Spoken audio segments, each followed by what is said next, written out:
Darkness does something strange to the mind. It blurs days into nights, and nights into something worse. I didn't know how long I had been down there, in that cold, cement-lined basement with a single flickering bulb hanging from a wire above me. My wrists were bruised from the chains. My throat was dry from screaming. And my hope, well, that had run out 2 days ago. I was leaning against the wall, barely conscious, when I heard the first sound I hadn't heard in days. Footsteps. Not the heavy, careless footsteps of the man who threw me down here. No, these were slow, calculated, controlled. My heart slammed against my ribs. Someone was coming. The door at the top of the stairs creaked open. Light spilled down, blinding me. I instinctively curled in on myself, shaking. Then a shadow blocked the light. Tall, broad shoulders, sharp posture. Not him. Not the man who did this. Someone else. The voice came next. Deep, even, cold. Who the hell put you here? I froze. Something in the way he said it, not gentle, not sympathetic, but furious, made my breath catch. I didn't speak. Couldn't. He descended the stairs slowly, each step deliberate. The faint scent of expensive cologne reached me before he did. A scent far too clean, too refined for this filthy basement. When he reached the bottom step, the dim bulb finally revealed him. A man in a tailored black suit. Dark eyes that scanned the room with a deadly calm. A sharp jaw, a colder stare. He didn't look like a savior. He looked like danger. He looked like someone men obey. He looked important, powerful, untouchable. He looked like the devil would step aside when he walked. His eyes finally landed on me. For a moment, neither of us breathed. Then he crouched down. Look at me. His tone wasn't soft, but it wasn't cruel either. I lifted my head slowly, trembling. His jaw tightened as he took in the sight. The bruises on my wrists, the cracked lip, the chains. He cursed under his breath. A low, violent whisper. Who did this to you? He demanded again. I tried to speak, but my voice came out broken. I don't know his name. He exhaled sharply, eyes narrowing. His anger wasn't directed at me. I could feel that. It was aimed at someone else. Someone very, very close. He stood suddenly and tugged at the chains, testing their strength. His hand was steady, controlled. But the rage simmering beneath was unmistakable. These are industrial. He clicked his tongue. Someone went to effort. I swallowed hard. He wasn't shocked. He was furious. Not at the chains. Not at the basement. But at the idea of someone doing this on his property. He turned back to me, voice lower now. More dangerous. How long have you been here? I lost track, I whispered. He inhaled sharply through his nose. A sound of barely contained fury. Then his next words made my blood run cold. This house belongs to my brother. I froze. Brother? My breath stilled. He watched my reaction carefully. So tell me again, he said softly. What did he do to you? I shook my head weakly. I don't want trouble. His jaw clenched. You think I care about trouble? He growled. If my brother locked you down here, trust me. He leaned closer, eyes burning with something dark and unrestrained. He already has trouble. I stared at him, heart pounding so loud I thought he could hear it. He stood and removed his suit jacket, tossing it onto a crate. His movements were precise, economical, like a man used to handling violence with elegance. Then he reached into his pocket. A small metal tool glinted under the weak bulb. Picking lock tool. He knelt again. This might hurt, he said, voice unexpectedly gentle. He worked quickly, jaw tight in concentration. The click of metal against metal echoed in the basement. As he unlocked the first shackle, the weight slipped off my wrist and the pain hit me like fire. I gasped. His hand shot out, steadying my arm. Easy, he murmured. You're safe. Safe. A word I hadn't felt in a long time. When the second lock released, my hands fell into my lap. Numb. Shaking. He didn't touch me again. He kept a distance. Can you stand? I tried. My legs buckled instantly. He caught me, one arm around my waist, the other bracing my back. Careful. His voice changed. Softer. Lower. Almost human. For a moment, I leaned into him, breathing in the warmth radiating from his chest. He was solid. Strong. Stable. Nothing like the man who dragged me down here. His hand lingered on my waist a second longer than necessary. Then he exhaled. Let's get you out of this hellhole. He swept me into his arms, effortlessly, like I weighed nothing. My breath caught as my cheek brushed against his shoulder. You're shaking, he said quietly. I'm just scared. His voice dropped to a whisper, the kind of whisper that told you he meant every syllable. You don't need to be scared of me. I wasn't sure if that was true, but the way he held me, carefully, protectively, like I might break, made me want to believe him. He carried me up the stairs. The basement door creaked behind us. And then, for the first time in days, I saw real light, warm light, safe light. He paused at the top step and looked down at me. My name is Luciano. Luciano. Suited him. He tilted his head. And whoever did this to you. A dark smile crossed his lips. Cold, lethal, promising violence. He's going to wish he hadn't.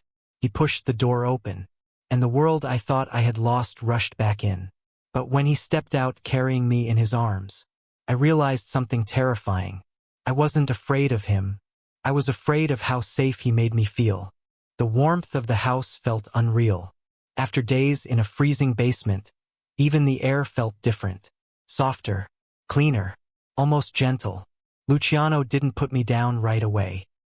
He held me against his chest as he scanned the hallway with sharp, assessing eyes, as if danger could appear from any corner. This place is safe, he murmured, almost to himself. But I need to check something first. He started walking, his stride smooth and controlled despite carrying my entire weight. I tried to speak, tried to find my voice. You don't have to carry me. A soft sound left his throat. Not quite a laugh. Not quite a scoff. You can't even stand, he said. That's on me now. On him. Not his brother. Not the monster who chained me. But him. I looked at his jawline, tight, sculpted, covered in a faint shadow. The kind of face that made you think he'd never known softness a day in his life. Yet here he was, carrying me like something precious. He walked past an elegant staircase, dark wooden floors, and a crystal chandelier that sparkled faintly in the low light. Nothing about this house looked like the basement below. Nothing. He pushed open a door with his shoulder. It was a beautifully furnished living room. Mahogany shelves, warm lighting, fireplace crackling softly. He lowered me slowly onto a velvet sofa. And for the first time I could breathe without pain. His eyes scanned me, from my trembling hands, to my bruised wrists, to the way I tried to hide my shaking. He didn't ask if I was okay. He knew I wasn't. I'll get something for your wrists, he said quietly. Don't move. I nodded. But the moment he stepped away, panic pricked my chest. Sharp, cold, familiar. My breath quickened. My fingers curled into the sofa. What if he left the house? What if he wasn't coming back? What if his brother returned first? Stop. Stop. Stop. I tried to steady my breathing. It didn't work. The door clicked. I flinched violently. Luciano re-entered with a small medical kit in his hands. He froze when he saw my expression.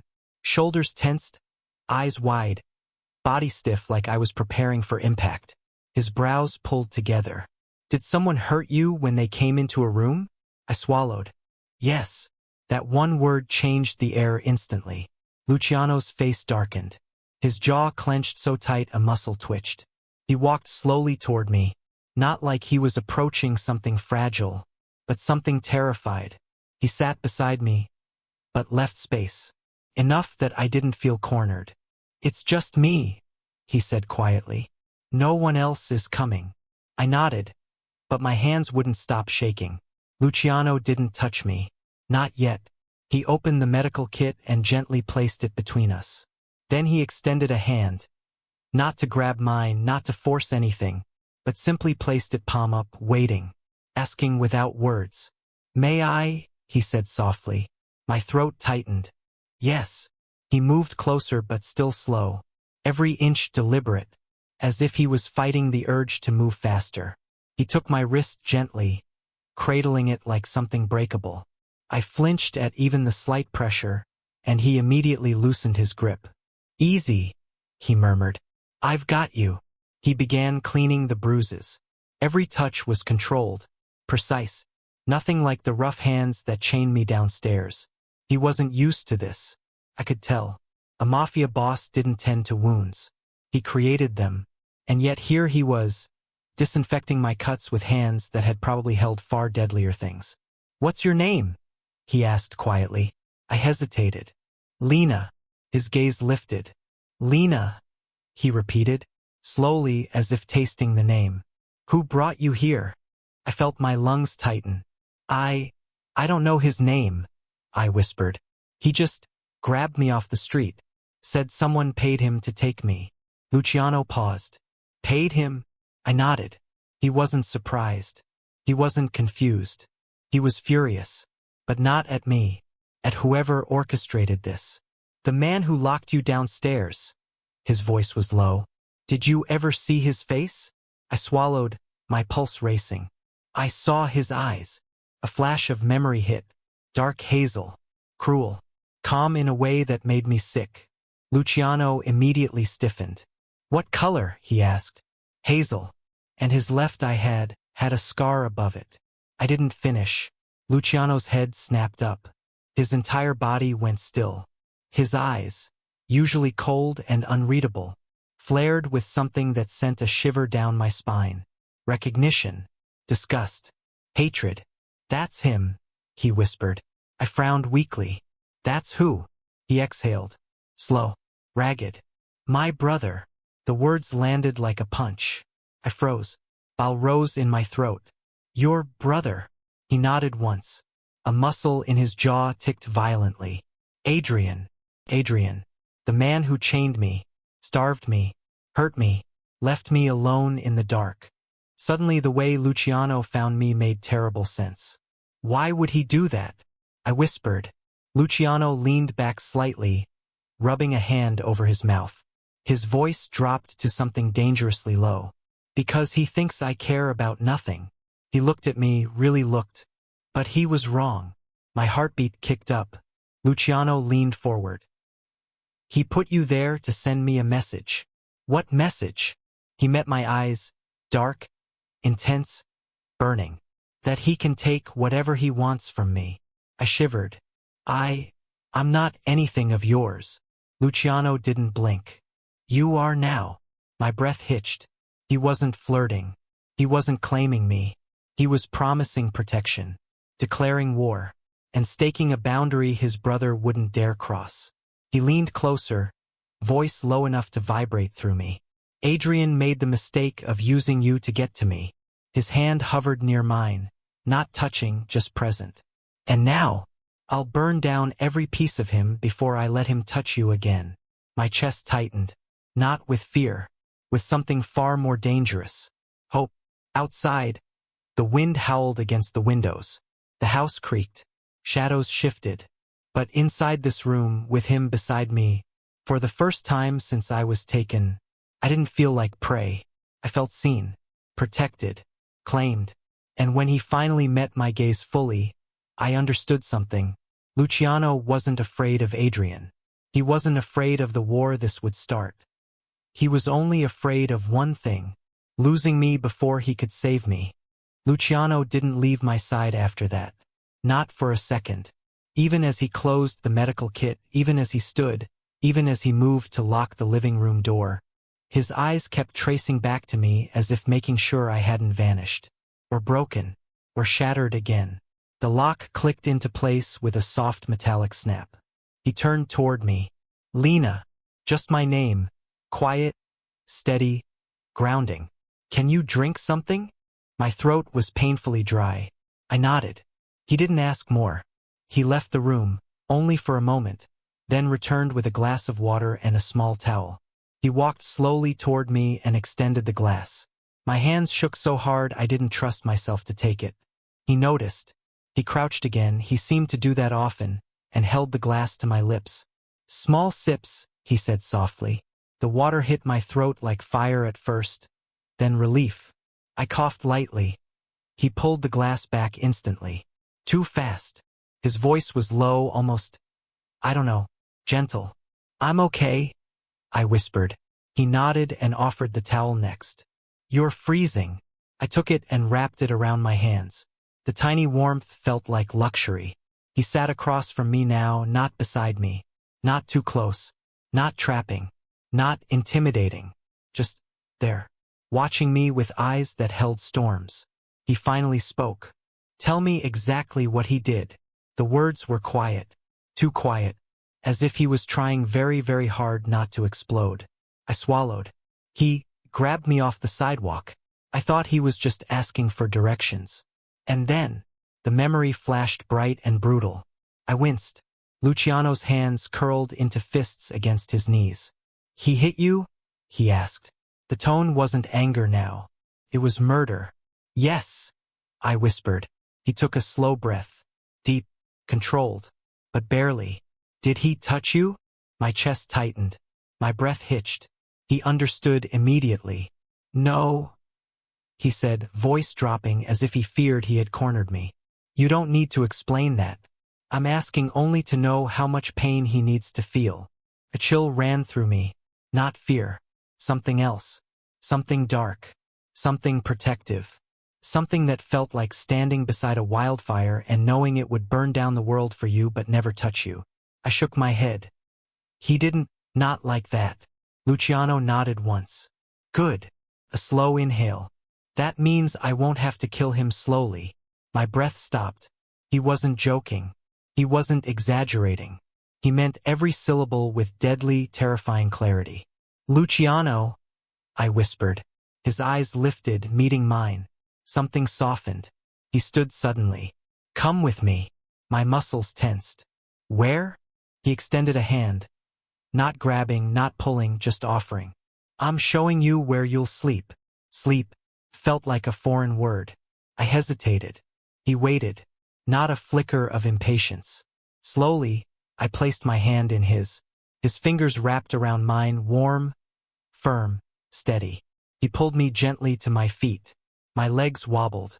He caught me, arms sliding around my waist in a smooth motion that surprised both of us. I landed against him, against his chest, against the scent of expensive cologne and danger. His breath hitched so slight I almost missed it.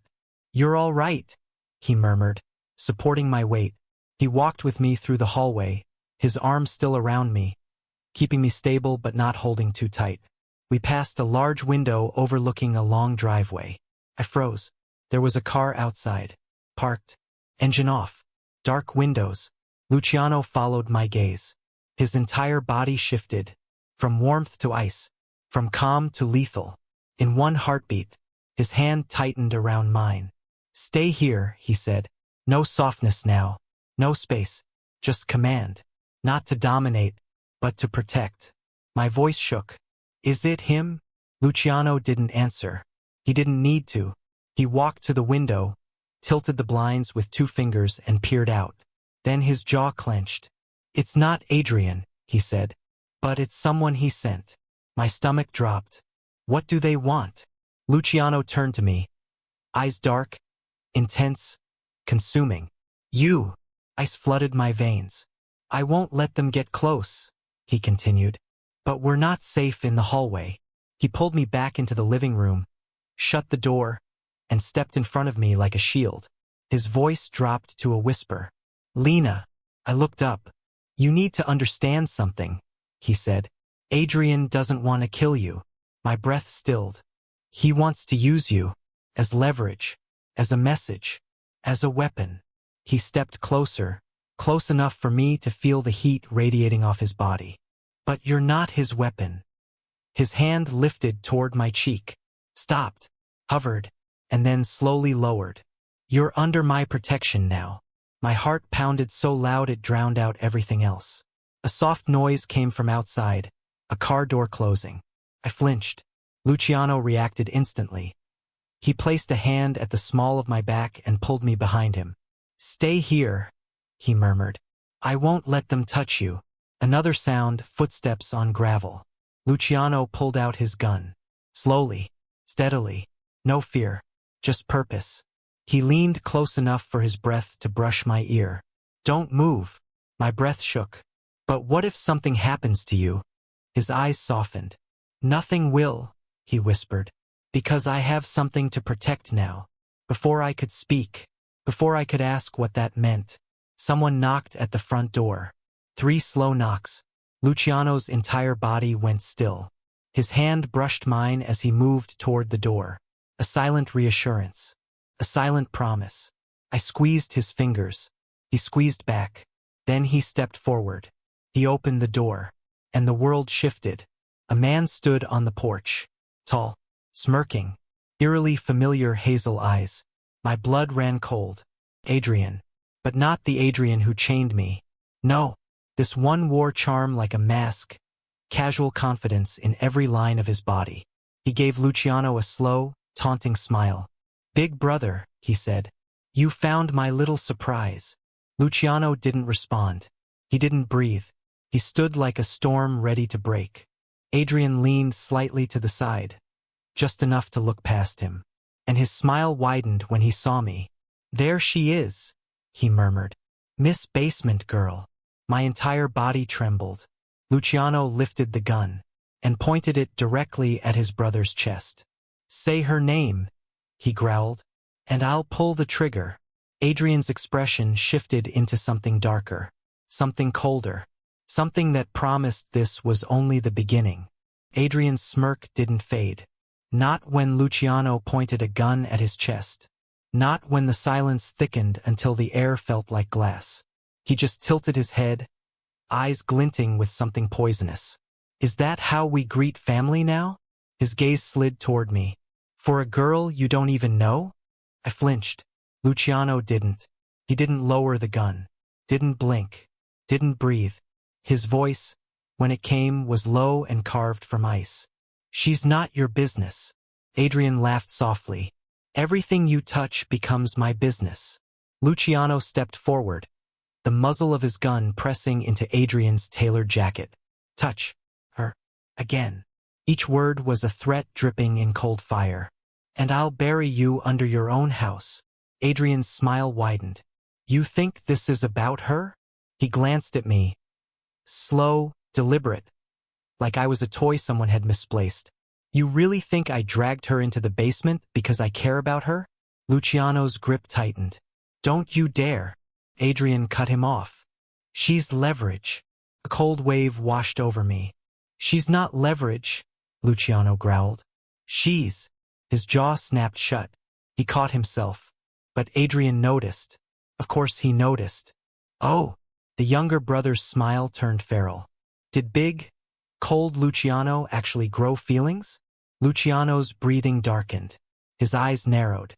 He shifted his stance, stepping in front of me more fully, blocking Adrian's view. Adrian leaned sideways just to meet my eyes. "So tell me, sweetheart." My stomach clenched. "What exactly did you do to him in that basement?" Luciano slammed him against the doorframe so hard dust rained from above. "Shut up." Adrian choked out a laugh. "Wow, you've really lost it, brother."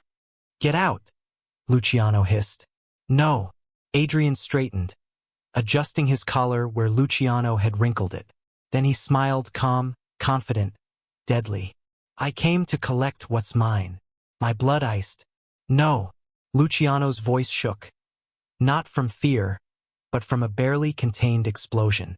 "She's not yours." Adrian lifted a brow. "She was in my house. She was in my basement. She wasn't yours." Luciano stepped forward, voice dropping to something lethal. "And she never will be." Adrian's smirk fell. For the first time, he looked angry. "You're willing to start a war for her?" Luciano stared at him. Long, slow, measured. Then he said something terrifying and soft. "I already did." A breath caught in my throat. Adrian exhaled, a humorless laugh spilling out. "You're insane. And you're done." Luciano took one step closer. This ends now. Before I end you. Adrian's gaze flicked past him. Back to me. Something ugly passed through his eyes. Funny, he said. How the girl in chains made you lose your mind. Luciano shoved him back a step. Last chance. Leave. Adrian lifted both hands in mock surrender. Fine. I'll leave. But then he leaned forward, his voice dropping into a poisonous whisper. Just remember one thing. His eyes snapped to mine, making me freeze. I always take back what's mine. I felt my stomach twist. But before I could speak, Luciano pressed the gun harder. You touch her again, he said, and I will tear you apart piece by piece. Adrian didn't look afraid. He looked delighted. See you soon, brother. He stepped off the porch, walking casually to his car, humming a tune as if he hadn't just declared war. The engine roared. The car disappeared into the night. The silence he left behind felt deadly. Luciano finally lowered his gun. He didn't speak. He just stared at the closed door, chest rising and falling too fast, fingers trembling around the weapon. I had never seen him shaken. Not until now. Luciano. My voice came out weak. He didn't turn around. Not yet. He swallowed hard once, then again, like he was forcing down rage. Then, he turned. His eyes, usually cold, steady, looked like storms about to break. He walked to me slowly, as if afraid I'd recoil from him. Did he scare you? His voice cracked. Yes, I whispered. His jaw clenched. His gaze dropped. I should have killed him. My breath stilled. Luciano. He finally met my eyes, and what I saw there stole my words. Not anger, not violence. Fear. Real, raw fear. He knows you're with me now, he said. That means he'll use every opportunity to get to you. My throat tightened. Why? Luciano stepped closer, then closer still, until I could feel his breath on my cheek. Because hurting you hurts me. My heart stopped. I didn't know what to say, didn't know how to breathe. He lifted a hand, hesitating before touching me, as if silently asking permission. I nodded. His fingers brushed my face, slowly, carefully, like he was afraid I'd shatter. You don't deserve any of this, he whispered. You don't deserve him, or fear, or chains. His thumb brushed my cheekbone. You deserve safety. He swallowed. And I don't know if I can give you that. You already are, I whispered. He closed his eyes briefly at that, as if my words hit somewhere deep. But when he opened them again, something had changed. Something fierce. I won't let him near you again, he said quietly. Even if I have to keep a gun under my pillow. I felt my breath stutter. Why are you doing this? I whispered. His answer was immediate. Because you didn't break when he tried to. His gaze swept over me, soft, reverent. And because you're the first good thing to enter my world in years. My chest ached. Painful, breathtaking ache. And because... He paused. The next words came out barely above a whisper. I can't lose you. Not now. Before I could respond. Before I could say the dangerous things rising in my throat. A shadow moved outside the window. Luciano's hand snapped to his gun.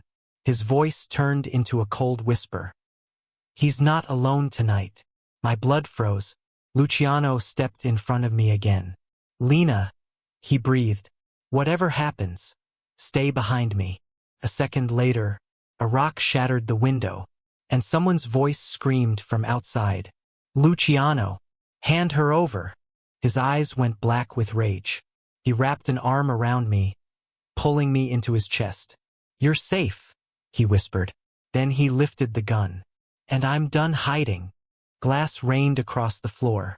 Luciano pulled me into him instantly, shielding my body with his own as shards scattered like glittering knives. Stay behind me, he whispered fiercely, his arm tightening around my waist. I could feel his heartbeat. Fast, steady, controlled. Not afraid, just calculating. Outside, voices rose, shouting, taunting, circling the house like wolves. Then, Luciano, we know she's in there. My breath caught. Luciano moved quickly, pushing me behind the thick stone pillar beside the fireplace, giving me cover, while he stepped forward into the open, gun raised, his shoulders squared, his jaw locked, his eyes turned cold in a way that felt almost inhuman. "Cowards," he muttered, "breaking my windows like rats." Another voice answered from outside, one I recognized. "Adrian, bring her out, brother. She belongs to me." Every muscle in Luciano's body went rigid. His voice cut the air like a blade. "She was never yours." His words echoed through the room. "And she never will be." Someone outside laughed. A cruel, sharp sound. "Come on, Don Romano. Don't make this harder than it needs to be." Luciano whispered to me without turning around. "Lena, listen to me." His tone softened. "Just a little. Just enough for my chest to tighten. Nothing is happening to you. Not tonight. Not ever." He shifted slightly, blocking me more fully from view. "Do you trust me?" I didn't even have to think. "Yes." His breath caught, barely. But it did. Then the wall to our left exploded. A gunshot ripped through the plaster. A second. The third. Luciano grabbed my hand and pulled me into the hallway, moving with deadly precision. "Stay low," he said. "Don't look at the windows. Don't slow down." I followed, breath shaking. Another bullet shattered the kitchen tiles. Adrian's voice roared. "Luciano, you're outnumbered. Use your head and give me the girl." A cold, humorless laugh slipped from Luciano. "Over my dead body." "Gladly," Adrian replied. Luciano shoved me behind the counter as the front door slammed open. Footsteps. At least 4 men entering. Luciano positioned himself near the edge of the counter, gun angled for a clean shot. His voice dropped to a whisper. "Close your eyes." I obeyed. 3 shots fired, clean, precise, immediate. Bodies hit the floor. He didn't miss. He didn't hesitate. He protected. More steps pounded the porch outside. A different voice yelled, "She's not worth dying for." Luciano's answer was immediate. "She is to me." My breath caught, not from fear, from something far more dangerous. Another round of bullets tore into the kitchen doorway. Luciano pushed me deeper into the corner. His hand brushed my cheek. "You're shaking. You're bleeding?" I whispered. There was a cut on his arm. "It's nothing." His thumb brushed my jaw in a rare moment of softness. "You matter more." Before I could speak, Adrian's silhouette appeared at the shattered doorway. He held no gun, just a wicked smile. "Brother." He stepped inside, shoes crunching glass beneath them. "You've lost. Walk away." "Never." "You're choosing her?" Adrian laughed. "Her? A nobody you found starving in a basement." Luciano fired at him, but Adrian ducked behind a broken wall pillar. "Easy," Adrian taunted. "You might hit your new pet." I trembled. Luciano heard it, felt it, and something inside him snapped. Clean, final, inevitable. He stepped fully into the open, gun aimed with lethal calm. "She's not a pet," he said. "She's the only innocent thing you've ever tried to destroy." Adrian smirked. "You always were dramatic. I always was better than you. And softer." Adrian's voice was low, poisonous. "Look at you, risking your empire for a girl." Luciano fired again, not at Adrian, but at the chandelier above him. Glass shattered. The metal frame crashed down. Adrian rolled aside just in time, cursing. "You could have killed me. I still might." Adrian stood slowly, dusting shards from his jacket. He faced Luciano from across the destroyed living room. "Last offer," Adrian said. "Give me the girl, and I walk out." "No." Luciano's voice was soft. Too soft.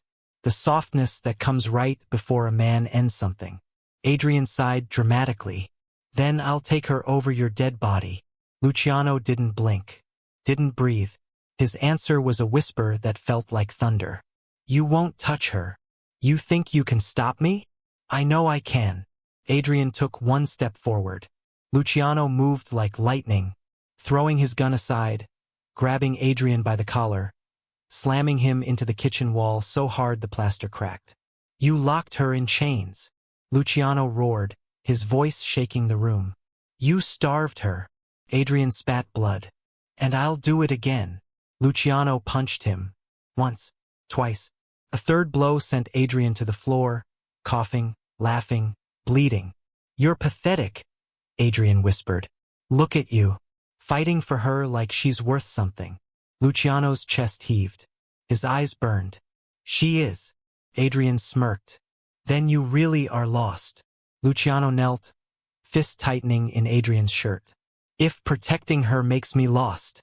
His voice dropped to a deadly whisper. "Then I hope I never find my way back."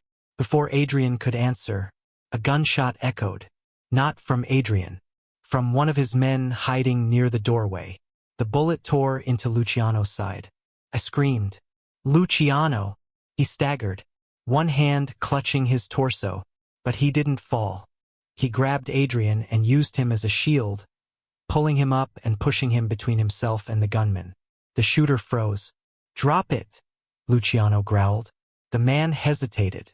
Luciano pressed the muzzle of Adrian's dropped gun to his brother's head. "Now!" The gun clattered to the floor. Luciano threw Adrian aside and fired once, hitting the attacker clean in the shoulder. The man dropped instantly. Blood spread across the floor, across Luciano's shirt, across everything. He finally turned toward me, his face pale, tight with pain, still impossibly controlled. "Lena," he breathed. I ran to him. He tried to stay upright, but his legs shook. I caught him before he fell. His hand found my cheek. "I told you," he whispered, voice weak but certain. "I wouldn't let him touch you." "You're hurt," I choked.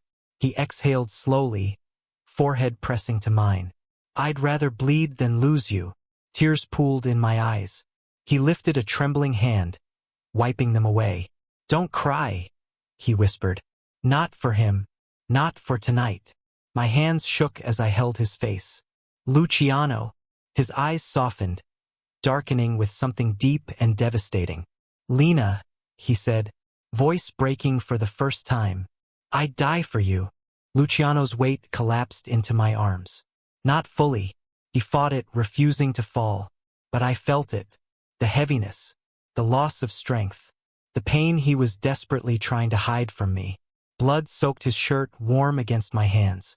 His breath came sharp, tight, controlled. Too controlled.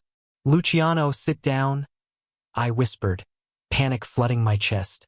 He shook his head, jaw clenched. "No. Not until I know you're safe." "You are bleeding." "I don't care." But I did. I guided him toward the unbroken part of the kitchen wall, lowering him slowly.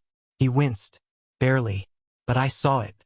He sat back, one hand pressed to the wound, the other bracing himself. I knelt in front of him, my hands trembling.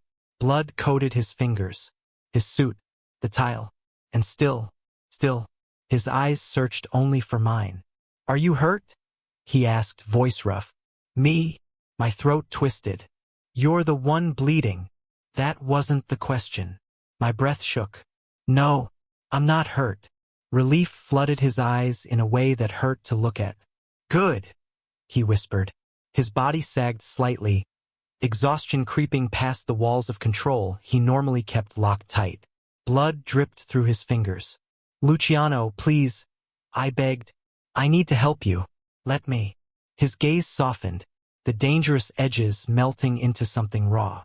He nodded once. "Okay." A pause. "Only you. No one else touches me." I swallowed. "I won't let anyone else touch you." A faint smile ghosted his lips. Pained, fragile, real. "Then I'm in good hands." I looked around the destroyed room. Gunman unconscious on the floor. Glass glittering like ice. The front door half torn off its hinges. But the house was silent now. Adrian was gone. His men were down. It was just us. I pressed the edge of my shirt against Luciano's wound. He inhaled sharply, lips tightening, but didn't pull away. "How bad is it?" I whispered. "Bullet grazed," he rasped. "Didn't go in deep. Grazed or not, you're bleeding." His eyes locked on mine. And you're shaking. I'm not scared. His brows lifted slightly. I swallowed. I'm scared for you. Something flickered in him. He reached up, slowly, painfully, and brushed my cheek with the back of his knuckles. You're a terrible liar. I caught his hand, pressing it to my face, tears slipping past my lashes. Don't do that again. His thumb brushed weakly across my skin. What? Get yourself shot protecting me. He smirked faintly. Impossible. Why? His eyes darkened softly. Because I'll get shot protecting you again. My chest caved at the truth in his tone. Not bravado. Not theatrics. A vow. Deadly and sincere. I grabbed a cloth from the counter, pressing it to his wound. He hissed through his teeth. Sorry. I breathed. It's fine. He exhaled. You're helping. We sat in silence as I applied pressure, both of us breathing hard for different reasons. His hand rested on my thigh, not possessive, not commanding, but grounding, keeping himself anchored to consciousness. To me. Lena, he murmured after a moment. Yes. He opened his eyes fully, meeting mine with startling clarity. You didn't run. I blinked. You could have escaped, he continued softly. When the shooting started, when Adrian came, when I was bleeding, there were a dozen moments you could have slipped out. My heartbeat hammered in my ears. But you stayed, he whispered. For me. I swallowed the lump in my throat. I didn't want to leave you. His expression cracked, just for a moment, into something unguarded, vulnerable, almost fragile. No one has ever stayed, he said quietly. The pain in his tone. It wasn't from the bullet. Luciano. He leaned back against the wall, breath shaky. You don't understand, he said. In my world, loyalty is bought. Fear is earned. His gaze dropped to my hand pressing against his wound. But care? That doesn't exist. I cupped his jaw with my free hand. I care. His eyes snapped to mine. Dark, intense, almost disbelieving. Why? He whispered. I hesitated. Not because I didn't know, but because the truth was dangerous. Because... My voice trembled. You didn't have to save me, but you did. His chest rose sharply. And you didn't have to stay, but you did. I nodded.